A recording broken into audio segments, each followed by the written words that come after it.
ஒரு கால் வருது, அட்டன் பண்ணுறேன். அவங்க சொல்கிறாங்க, ஐயா உங்கள்கிட்ட பேசலாமா? பேசலாம்ப்பா. நான் உங்களோட இதை நான் ஆதன ஆன்மீகத்தில் பார்த்தேன், ரொம்ப அற்புதமாக இருந்தது. எனக்கு ஒரு சந்தேகம் உங்களை கேட்கலாமா? தாராளமாக கேளுப்பா. நான் வீட்டை பார்த்துக்கிறேன், நான் எப்படி பார்த்துக்கணும், நான் எப்படி வாழணும், நீ எனக்கு சொல்ல முடியுமா? தாராளமாக சொல்லலாம்ப்பா. உன்னை date of birth, time of birth, place of birth கொடுங்க. Date of birth, time of birth, place of birth கொடுத்தாங்க. பிறகு பார்க்குறேன் 13 வயசு. ஒரு தாய் 40 வயசுக்கு உள்ள ஒரு தாய் குடும்ப பாரம் தாங்க முடியாத ஓடுறாங்க.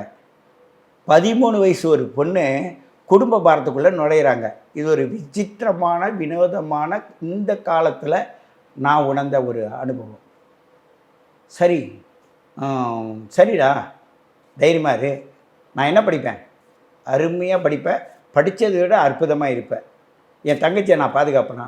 கண்டிப்பாக பாதுகாப்பேன். 3ஆம் படம் நல்லா இருக்குப்பா, அதுவும் நல்லா இருக்குப்பா.